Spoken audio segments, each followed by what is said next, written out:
Assalamualaikum warahmatullahi wabarakatuh. Innal hamdalillah nahmaduhu wa nasta'inuhu wa nastaghfiruhu wa nastahdihi wa na'udzu billahi min shururi anfusina wa min sayyiati a'malina.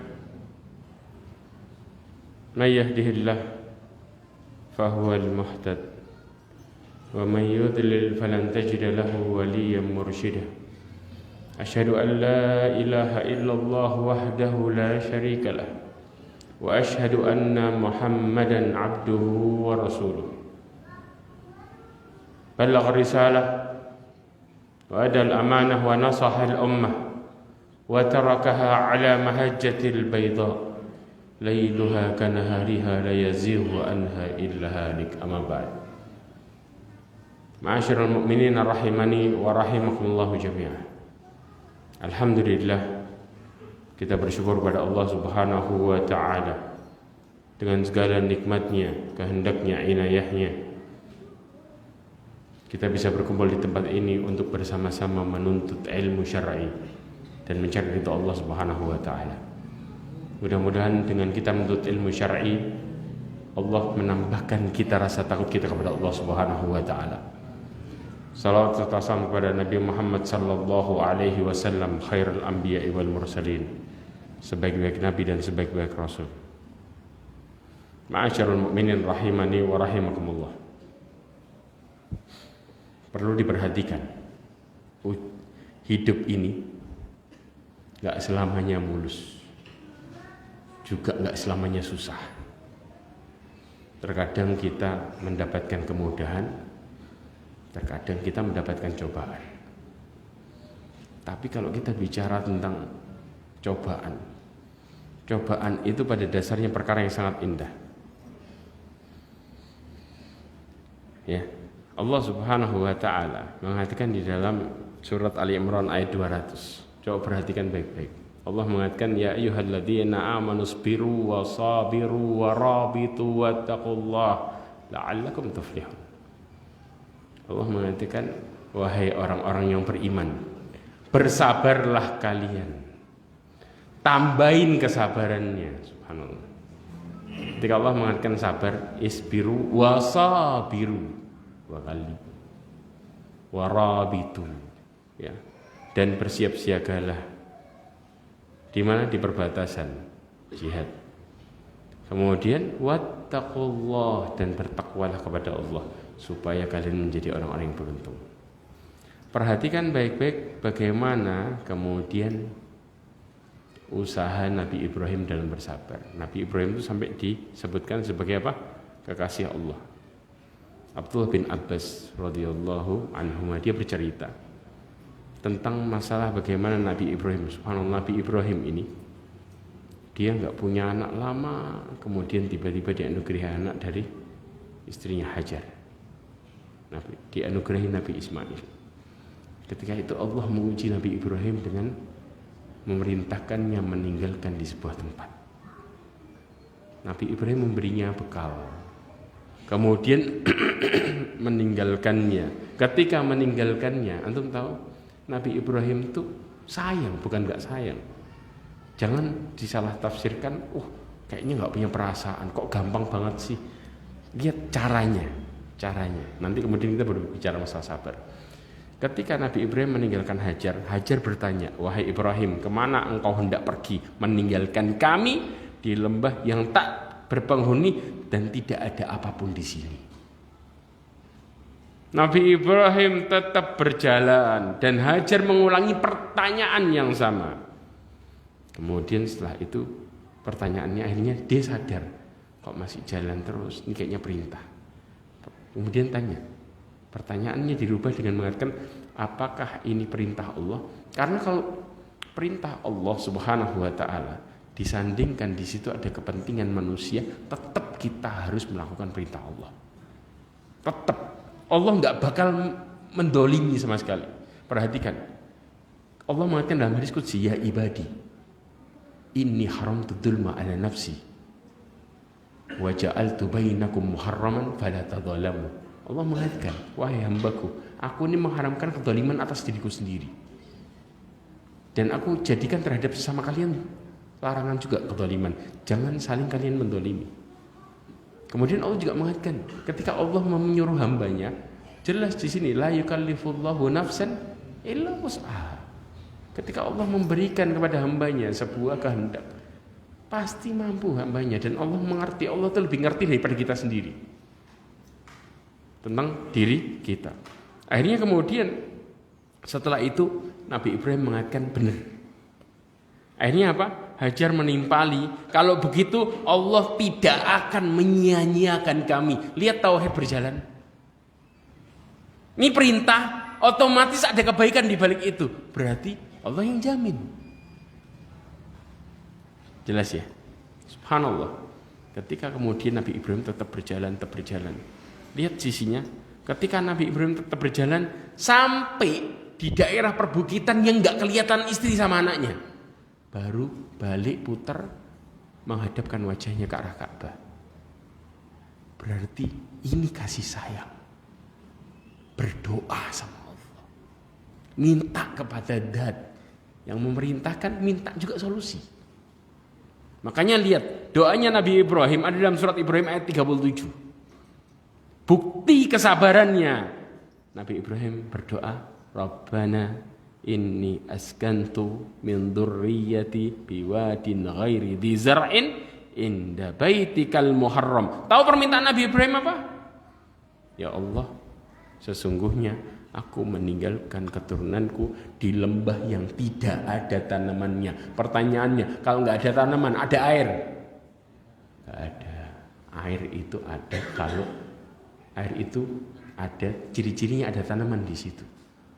Karena dengan adanya air tanaman bisa tumbuh. Kalau nggak ada air tanaman nggak bisa tumbuh. Jelas ya? Tahu pertanyaannya, permintaan Nabi Ibrahim pertama apa? Nabi Ibrahim nggak minta, ya Allah kasih mereka rizki. Bukan. Nabi Ibrahim berdoa, Rabbana liyuqimus shalah. Ya Allah, jadikan keturunanku mendirikan sholat. Kebayang ke antum. Kalau kemudian turunan kita taat, pertama kali taat, maka Allah jamin rizkinya dan imannya. Jadi permintaan Nabi Ibrahim itu ke arah jaminan pada dunia dan akhirat langsung. Tapi kalau minta rizki, pertanyaannya keimanannya dijamin gak? Belum tentu. Ini sikap orang-orang sabar yang sebenarnya. Kita kadang-kadang enggak. Melihat masalah kita dengan kacamata yang berbeda. Langsung minta kepada intinya, tapi tidak meminta untuk diperbaiki agamanya. Padahal ingat, orang yang lagi ditimpa musibah, doanya mustajab. Pernah ada seorang sahabat mengunjungi temannya. Tahu, dia sakit. Ketika dia sakit, doakan saya. Apa kata sahabat itu? Doamu itu mustajab. Kenapa engkau minta doa sama saya? Doamu mustajab. Dia membacakan ayat Allah, amma yujibul mutar idza da'ahu wa yaksifasu wa yaj'alakum khulafa'il ard ilahun ma'allah. Allah mengatakan, siapa yang bisa mengangkat kesusahan ketika orang terhimpit berdoa? Berarti apa? Orang yang lagi kena musibah, doanya mustajab. Makanya kemudian lihat, Nabi Ibrahim pertama minta apa? Minta supaya keturunannya taat. 1. 2, Nabi Ibrahim berdoa, faj'al af'idatan minan nasi tahwi ilaihim. Jadikan hati sebagian manusia cenderung ke mereka. Baru yang ketiga, minta apa? Warzuqhum minats tsamarati la'allahum yashkurun. Di baliknya masih ada permohonan, harapan. Berikan mereka buah-buahan supaya mereka bersyukur. Bayangin. Ini Allah memberikan bagaimana pelajaran besar, rahasia para nabi. Mereka berpikir ketaatan demi ketaatan.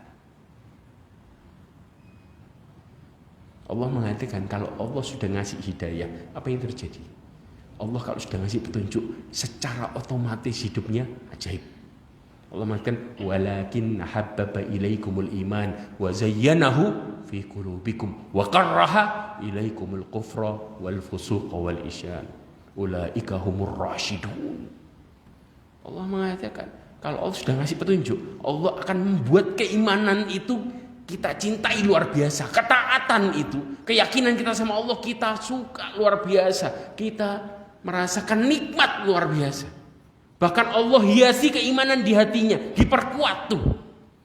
Dan otomatis terhadap kemaksiatan, keingkaran, dan dosa dibuat kita benci sama semua itu.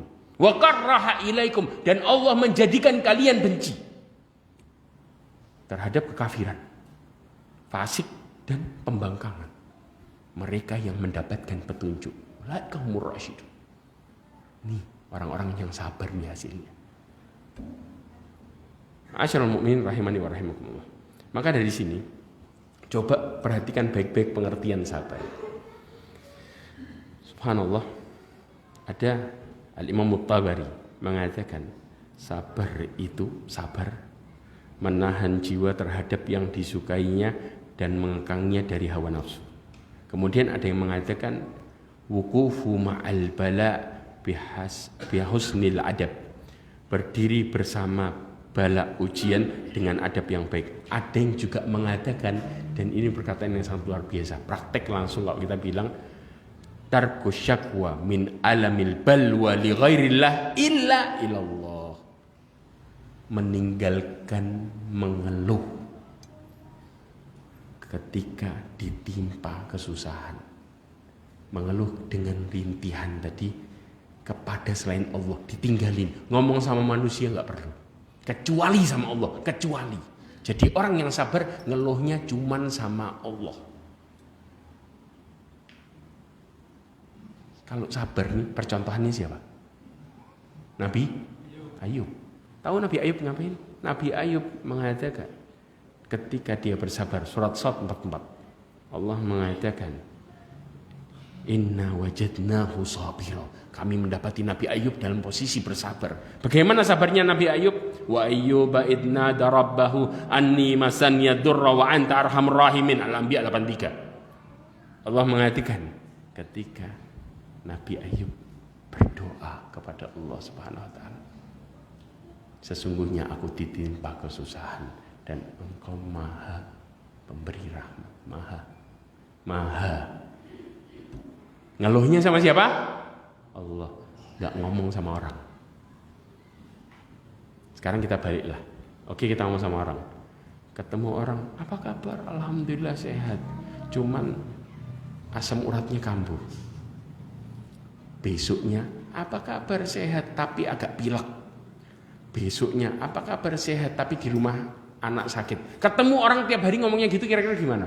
Aduh, ini orang penyakitan. Hah? Tambah mulia di hadapan orang, hancur tuh namanya. Kenapa? Orang lihat kita buruk, penuh dengan kekurangan. Tapi kalau kita ngeluhnya sama Allah, Allah angkat derajat kita dan kita dimuliakan. Karena tempatnya, kondisinya, dan kepada siapa mengeluh sesuai. Kapanpun Allah buka buat kita. Allah sengaja menjadikan manusia lemah supaya mengeluh kepada yang maha kuat dan menjawab segala keluhannya, memiliki segala solusi hidupnya. Itu baru benar. Makanya orang yang disebut sabar bukan kemudian nahan dirinya, tambah sakit, disertai dengan gak terima. Itu bukan sabar ya, wah. Tapi mereka berdoa sama Allah untuk diberikan kekuatan hatinya, ketenangan. Mereka minta sama Allah solusi dan gak bakal cerita sama orang. Karena percuma cerita sama orang. Hanya dapat jawaban yang tidak bisa menyelesaikan masalah. Paling mentok sabar atau saya doakan, selesai. Dapat jawaban yang lain? Gak ada. Sabar ya, atau saya doakan ya. Kadang-kadang yang lain, alah gitu aja ngeluh. Tambah dihina kita kan ada. Nauzubillah min dzalik. Maka sabar ini subhanallah berjalan. Bagaimana berjalannya sabar? Kenapa Allah menguji kita? Hal yang pertama yang kita harus pahami, ujian hidup kita adalah bukti kejujuran kita kepada Allah. Saya ulangi lagi. Ujian hidup kita adalah bukti kejujuran kita kepada Allah. Allah Subhanahu wa taala mengatakan dalam surat Furqan, ayat 20. Apa kata Allah? Wa ja'alna ba'dakum li ba'din fitnatan atasbirun wa kana rabbuka basira. Allah mengatakan dan kami jadikan sebagian kalian dengan sebagian yang lain sebagai cobaan. Cobaan itu pasti datang. Suka nggak suka, mau nggak mau. Di antara kita tidak ada yang bisa milih siapa yang bakal jadi cobaan kita. Milih, fulan aja lah, nggak apa-apa. Kenapa? Nggak terlalu jahat kayaknya. Jadi cobaan nggak apa-apa. Lah, nggak ada. Kita cuma bisa jalanin. Kita tidak bisa menentukan. Allah mengingatkan, apakah kalian sabar? Kenapa Allah mengingatkan apakah kalian sabar? Allah mengingatkan dalam surat Al-Ankabut ayat 2 dan 3. Orang yang ngomong beriman harus diuji. Allah mengatakan, ahasiban nasu ayyutraku, apakah manusia ngerasa bakal ditinggal? Ayyaqulu amanna, mereka mengatakan kami beriman. Wahum la yuftanun, mereka nggak diuji. Oh, Allah menguji setiap orang yang ngomong beriman, Allah uji mereka. Maka kemudian Allah mengatakan di ayat 3, walaqad fatanna alladziina min qablikum fala ya'lamanna Allahu alladziina shadaqu wa la ya'lamannal kadzibin. Kami telah menguji orang-orang sebelum kalian supaya kami tahu mana yang jujur ngomong iman beneran dan mana yang dusta cuman di mulut. Ini inti dari perkataan keimanan kita, diuji dulu baru kelihatan. Kalau yang jujur sabar, Allah kasih anugerah mereka tambah dekat. Tapi kalau yang bohong tambah jauh. Wah, berarti yang ini dusta. Ngomong iman cuman di mulutnya toh. Paham ya ikhwan? Maka kemudian di dalam tafsir Ibnu Katsir dikatakan kami uji sebagian kalian dengan sebagian yang lain, kami coba sebagian kalian dengan sebagian yang lain agar mengetahui siapa orang yang taat dan siapa orang yang durhaka di antara kalian. Ketika Allah mengatakan atas birun, sabar berarti mereka taat. Kalau enggak berarti durhaka. Maka kesabaranmu adalah tanda kejujuranmu. 1. 2. Seseorang yang sabar ketika mereka dizalimi oleh orang-orang yang ingin menghancurkan hidup mereka, apa yang terjadi? Mereka akan melakukan sesuatu yang seharusnya, yaitu pasrah langsung sama Allah. Allah mengatakan wala nasbiranna ala ma adaitumuna wa 'ala Allahi falyatawakkalul mutawakkilun di dalam surat Ibrahim ayat 12. Allah mengatakan secara jelas, sesungguhnya kami akan bersabar terhadap gangguan-gangguan yang kalian lakukan kepada kami. Dan hanya kepada Allah kami berserah diri. Mereka langsung pasrah sama Allah. Di balik godaannya. Maka apa yang terjadi? Ketika Allah Subhanahu wa taala mengatakan wala nasbiranna ala ma adaitumana, Ibnu Katsir mengatakan kami sungguh akan bersabar atas gangguan kalian baik dengan lisan atau tangan kalian serasa bertawakal kepada Allah sampai Dia menghukum kalian. Kapan? Allah nanti langsung yang menghukum musuh-musuhnya langsung. Kitanya cukup diem sabar. Allah yang akan langsung menghancurkan para musuh orang-orang yang Allah kasihi tadi yang sabar. Subhanallah. Ini efek. Gak perlu kita marah, gak perlu kita ini. Masyaallah muslimin, mukminin rahimakumullah. Coba perhatikan baik-baik. Cara kita berpikir yang baik. Ketika datang ujian, ya, kita diuji sama Allah, datang ujian. Banyak orang yang kemudian emosi dan marah yang jadi cobaan buat dia. Betul enggak? Harusnya pertanyaannya, yang ngasih ujian siapa? Allah. Yang punya kuncinya siapa? Kenapa marah sama perantaranya? Kenapa marah sama orang yang jadi ujiannya?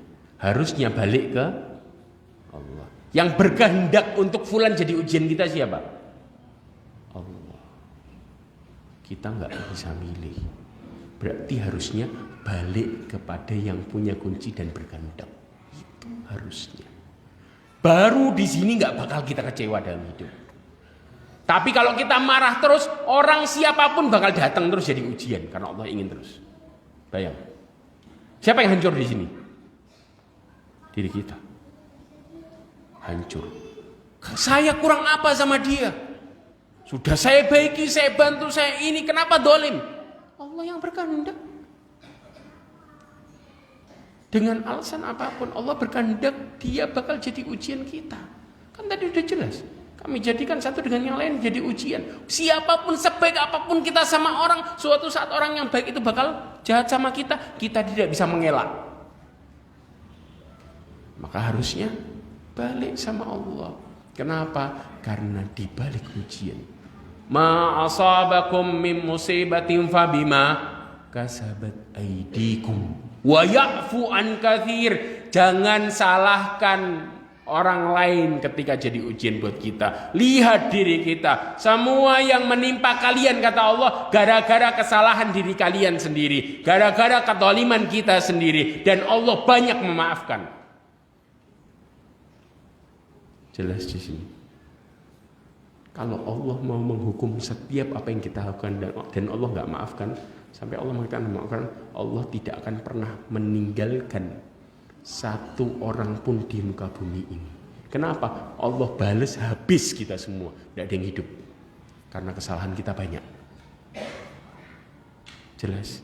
Allah itu masih banyak maafin. Berarti yang dibalas banyak apa sedikit? Sedikit. Faham di sini? Lanjut. Yang ketiga,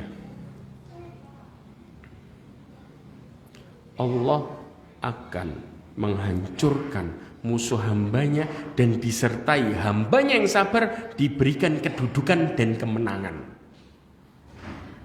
Di balik ujian hidup kita ada kemuliaan kalau sabar. Kalau sabar, kalau enggak. Perhatikan baik-baik tentang termasuk salah satu kisahnya Fir'aun. Allah mengatakan dalam surat Al-A'raf ayat 137. Allah mengatakan wa tammat kalimatu rabbikal husna ala bani Israila bima sabaru. Karena sabar. Allah mengatakan dan telah sempurnalah perkataan Allah yang baik sebagai janji. Allah bakal nolong untuk Bani Israel karena mereka sabar. Apa yang terjadi ketika mereka berusaha didolimi sama Fir'aun, Haman dan yang lainnya, ditindas. Apa yang Allah inginkan? Al-Qasas 5-6. Allah mengatakan kami hendak memberikan karunia untuk orang-orang yang tertindas di bumi Mesir, hendak dijadikan mereka pemimpin, menjadikan mereka orang-orang yang mewarisi bumi. Subhanallah. Tapi apa? Kami akan teguhkan kedudukan mereka di muka bumi dan kami akan perlihatkan kepada Fir'aun dan Haman beserta tentaranya apa yang selalu mereka khawatirkan dari Bani Israel. Kenapa? Suatu saat nasibnya bakal balik. Nyata. Karena Bani Israel sabar. Maka kemudian apa yang terjadi? Allah hancurkan apa yang dibangun Fir'aun dan tentaranya, dihancurin sama Allah. Makanya Allah mengatakan di dalam surat Al-A'raf 137, wa dammarna ma kana yasna'u fir'aun wa qaumuh. Kami hancurkan apa yang telah diperbuat Fir'aun dan kaumnya. Allah bukan sekedar menghancurkan orangnya, bangunannya dihancurin juga. Lalu orang-orang Bani Israel dimuliakan, diangkat kedudukannya. Makanya Allah mengatakan salah satunya adalah tentang ayat kuntum khaira ummatin ukhrijat linnas.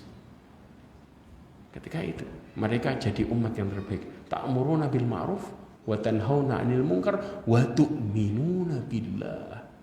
Mereka bersabar sambil amar ma'ruf nahi munkar, menegakkan di muka bumi. Dan itu yang terjadi, subhanallah. Maka kemudian mereka menjadi pemimpin di muka bumi. Asyarul mu'minin rahimani wa rahimakumullah. Yang keempat adalah Allah menganugerahkan sabar itu datang bersama ketaatan. Ini sudah maksiat bangkang jauh ngomongnya saya sabar. Ya tinggal lihat aja. Ujung-ujungnya apa? Kalau sudah nggak kuat keluar kata-kata sabar saya ada batasnya. La haula wala quwata illa billah. Allah nggak pernah ngomong sabar ada batasnya karena pahalanya juga nggak berbatas. Innama yuwaffas sabiruna ajrahum bighairi hisab. Karena sabar itu nggak ada ujung. Sesungguhnya Allah memberikan pahala orang yang sabar tanpa ada batasnya, bighairi hisab. Ya, maka kemudian perhatikan Allah Subhanahu wa taala mengatakan surat As-Sajdah ayat 24. Wa ja'alna minhum a'immatan yahduna bi amrina lamma sabaru wa kanu bi ayatina yuqinun. Allah mengatakan, kami jadikan di antara mereka pemimpin-pemimpin yang memberi petunjuk dengan perintah kami. Jadi mereka menegakkan ketaatan itu bisa gampang. Ketika mereka bersabar. Jadi sabar itu diberikan bersama ketaatan. Jadi kalau kita kemudian mulai menegakkan perintah Allah, menjauhi larangannya, sabarnya datang. Tapi kalau kita ingkar, bicara sabar, dari mana? Karena sabar adalah anugerah. Bukan apa yang kita buat sendiri. Berapa banyak kita mengatakan sabar. Ujungnya apa? Darahnya naik, gulanya naik, jantungnya kambuh. Hah? Ya ini kenyataan. Gara-gara orang seakan-akan dia bisa menahan, tapi di dalamnya sakit hati. Akhirnya apa? Tambah akhirnya jadi nggak karuan. Penyakitnya komplikasi, meninggal mendadak. Naudzubillah min dzalik. Kenapa? Karena mereka tidak minta sama Allah SWT. Mereka mengatakan sabar tapi mereka bermaksiat. Akhirnya Allah jadikan hidup mereka bumerang. Ma'asyiral mu'minin rahimani wa rahimakumullah.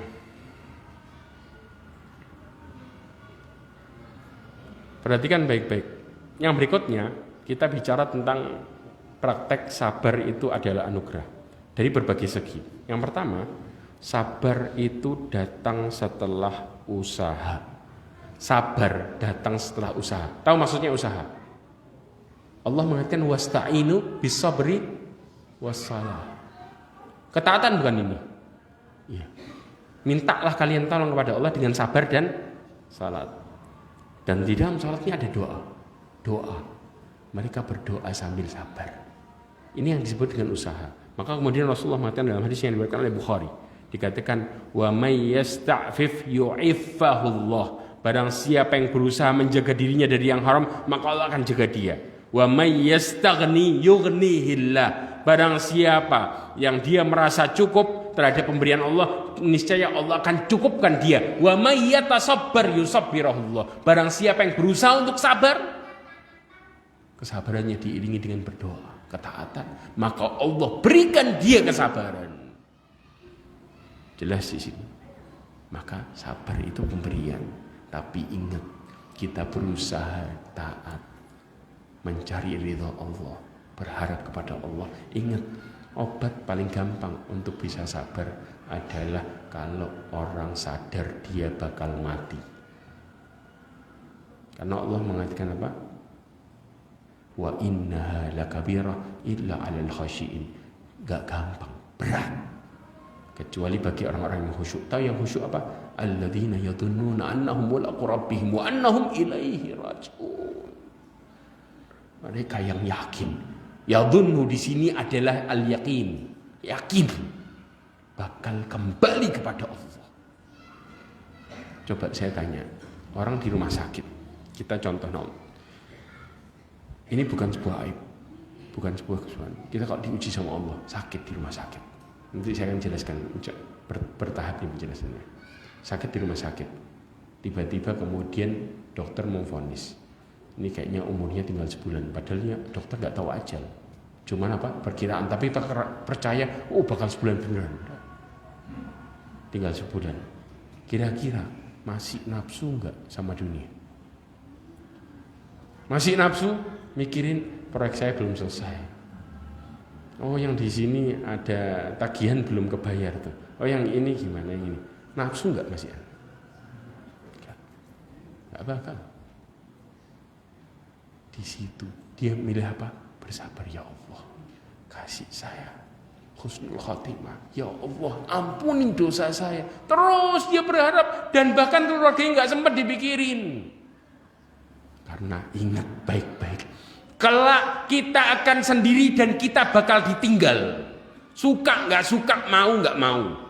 Kapan? Masuk ke kuburan. Orang yang paling sayang dari keluarga kita, ada yang mau nemenin dia di dalam?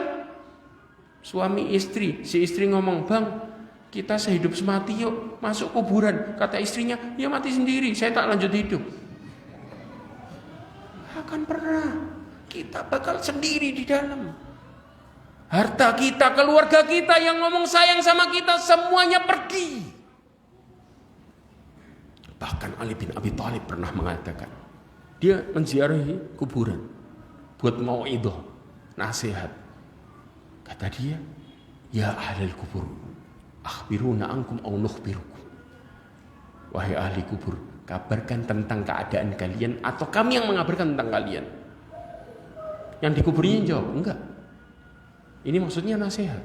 Wa ammal khabaru man kana qablana. Dia bercerita tentang nasib orang-orang yang sudah dikubur. Kabar-kabar sebelum kami.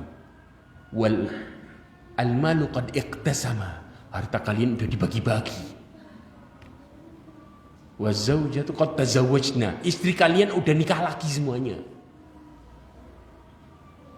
Wal sakanu qad sakanaha ghairakum. Rumah kalian sudah dihuni oleh orang-orang selain kalian. Pindah tangan tuh sudah. Kalau mereka bisa menjawab, wallahi law istata'u laqalu, kata Ali bin Abi Thalib, seandainya mereka bisa ngomong, mereka bakal ngomong, laisa zadan khairam minat taqwa. Di dalam sini, itu kalau orang di kuburannya bisa ngomong, di dalam sini tidak ada bekal yang terbaik kecuali ketakwaan. Tidak ada modal yang terbaik kecuali ketakwaan. Orang yang sadar itu, mereka bakal sabar mengharapkan pahala dari Allah. Kita yang berharap, mana keluargaku, kenapa aku tinggal sendirian? Kita bakal sendiri. Kita mau belain keluarga kita seumur hidup kita yang bermanfaat hanya apa yang kita perjuangkan bagi mereka terhadap agamanya. Namun kita ketika perhatian tentang dunianya, maka di saat itu kita hanya bisa diam dan sia-sia, terlupakan. Bahkan seseorang belum masuk kuburan, tahu nggak yang dilupakan pertama kali apa? Namanya. Antum kalau datang takziah, apa manggil nama orangnya? Pak Fulan sudah di jenazah sudah dimandiin belum? Namanya udah ganti jadi jenazah. Subhanallah. Ini sudah di awal sudah seperti itu. Makanya ingat baik-baik, orang yang bisa sabar dan minta sama Allah yang sadar bakal mati dan mereka bakal sendiri. Insya Allah kita akan lanjutkan nanti setelah salat insya Allah. Berikutnya. Wallahu a'lam bishawab. Wa akhiru da'wana alhamdulillah. Wassalamualaikum warahmatullahi wabarakatuh.